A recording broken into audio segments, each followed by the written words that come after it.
கோயம்புத்தூர் மாவட்டம் பொள்ளாச்சியில் பஞ்சாயத்து யூனியன் நடுநிலைப் பள்ளி அமைந்துள்ளது. அங்கு ஆரம்ப சுகாதார நிலையம் சார்பில் மருத்துவ முகாம் நடத்தப்பட்டது. அப்பொழுது 1 முதல் 5ஆம் வகுப்பை சேர்ந்த 5 சிறுமிகளுக்கு சிறுநீர் கழிப்பதில் பிரச்சனை இருப்பது தெரியவந்தது. இது குறித்து மருத்துவர்கள் தற்செயலாக சிறுமிகளிடம் விசாரித்துள்ளனர். அப்பொழுது அதிர்ச்சிகரமான தகவல் வெளிவந்தது. சுமார் 6 முதல் 9 வயதுடைய அந்த மாணவிகள் 5 பேர் பாலியல் தொல்லைக்கு ஆளாகி இருப்பது தெரிய வந்தது. இது குறித்து குழந்தைகள் நல பாதுகாப்பு ஒருங்கிணைப்பாளருக்கு தகவல் தெரிவிக்கப்பட்டது. சம்பந்தப்பட்ட பள்ளிக்கு குழந்தைகள் பாதுகாப்பு அலுவலர்கள் சென்று பாதிக்கப்பட்ட மாணவிகளிடம் விசாரித்தனர். இதில் அதே பகுதியைச் சேர்ந்த 15 வயது சிறுவர்கள் 3 பேர் சேர்ந்து பாலியல் தொல்லை கொடுத்தது தெரிய வந்தது. இது குறித்து பொள்ளாச்சி அனைத்து மகளிர் காவல் நிலையத்தில் புகார் கொடுக்கப்பட்டது. இதனைத் தொடர்ந்து காவல்துறையினர் நேரில் சென்று மாணவிகளை பரிசோதனை செய்த மருத்துவர், பள்ளி தலைமை ஆசிரியை ஆகியோரிடம் விசாரணை நடத்தினர். இதனை அடுத்து பள்ளி மாணவிகளுக்கு பாலியல் தொல்லை கொடுத்ததாக 3 சிறுவர்களை பிடித்தனர். அதில் ஒரு சிறுவன் அரசு மேல்நிலைப் பள்ளி ஒன்றில் 10ஆம் வகுப்பு படித்து வருகிறான். மற்ற 2 பேரும் தனியார் தொழிற்சாலைக்கு வேலைக்கு சென்று வருகின்றனர். குழந்தைகள் பாதுகாப்பு அலுவலர் புகாரின் பேரில் காவல்துறையினர் வழக்கு பதிவு செய்து 3 சிறுவர்களையும் கைது செய்து கோவையில் உள்ள சிறுவர் சீர்திருத்த பள்ளியில் அடைத்தனர்.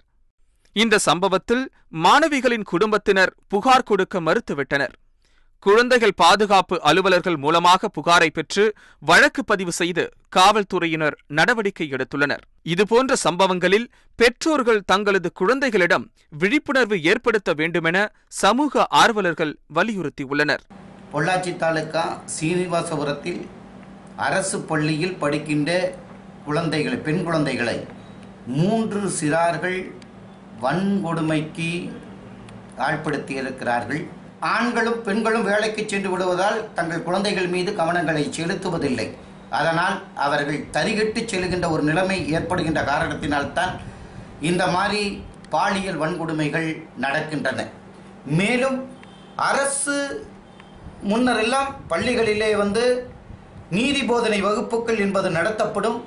மாணவர்களை பக்குவப்படுத்தக்கூடிய நிலைக்கு அந்த நீதி போதனை வகுப்புகள் இட்டு சென்றன என்றுதான் கூற வேண்டும். தற்போதைய நிலையில் மாணவர்களுடைய கல்வியிலே செலுத்துகின்ற கவனத்தை அரசுகள் அவர்களை நல்வழிப்படுத்துகின்ற வழியிலே செலுத்துவது தவறியத காரணத்தினால்தான் இந்த மாதிரி வன்கொடுமைகள் நடக்கின்றன. ஒரு ஆண் குழந்தையாக இருந்தாலும் பெண் குழந்தையாக இருந்தாலும் எப்படி அந்த குழந்தை கட்டுப்பாடாக இருக்கணும், என்ன செய்யணும், என்ன செய்யக்கூடாது. அப்புறம் அந்த குழந்தைகள் இப்போ பார்த்திங்கன்னா அவங்களுக்கு இந்த மொபைல், டிவி பார்க்குறது, இன்டர்நெட் பார்க்குறது, யூடியூப் பார்க்குறது, இதுக்கெல்லாம் வாய்ப்பு அதிகமாக இருக்கிறதுனால அப்புறம் தவறுதலான செய்திகள்லாம் சின்ன பசங்க ஸ்கூலில் அந்த பசங்க மூலமாக ஒரு இப்போ பார்த்திங்கன்னா நிறைய இதில் போலீஸ்லாம் அந்த ரெக்கார்ட் பண்ண மெமரி கார்டு படிக்கிறாங்க சின்ன பசங்கள்கிட்ட இருந்து. இந்த பசங்கள்கிட்ட இந்த ஆபாச வீடியோ வைக்கிற கடைகளை போய் பிடிக்கிறாங்க. இதிலெல்லாம் கடுமையாக ஒரு கட்டுப்பாடு இருக்கணும். அரசாங்கம் இவ்வளோ சுறுசுறுப்பாக இவ்வளோ வேகமாக காவல்துறை நடவடிக்கை எடுத்து சமூக நலத்துறை, காவல்துறை, குழந்தை பாதுகாப்புத்துறை நடவடிக்கை எடுத்த மூலமாக மிகுந்த வரவேற்கத்தக்க வேண்டிய விஷயம். இதை குழந்தையினுடைய அதாவது பள்ளிக்கூட படிக்கக்கூடிய குழந்தைகளுக்கு அரசு எந்த அளவுக்கு சிறப்பாக கவனம் செலுத்தி பல்வேறு திட்டங்களை கொண்டு வருதோ, அதேமாரி ஹாஸ்டலில் தங்கி விடுதியில் தங்கி படிக்கக்கூடிய மாணவியருடைய உடல் நலன் கருதி உடல் பரிசோதனை நடத்துகிற வகையில் அனைத்து பள்ளிகளிலுமே, பெண்கள் படிக்கக்கூடிய அனைத்து பள்ளிகளிலுமே அரசாங்கம் மாதத்துக்கு ஒரு முறை அல்லது வாரத்துக்கு ஒரு முறையாவது அனைத்து மாணவிகளுக்கு உடல் பரிசோதனை, முழுமையாக மருத்துவ பரிசோதனை நடத்தினால் இது போன்ற சம்பவங்கள் கண்டறியப்படும். கோவை மாவட்டத்தில் சமீப காலமாக குழந்தைகள் மீதான பாலியல் வன்கொடுமை சம்பவங்கள் அதிகரித்து வருகின்றன.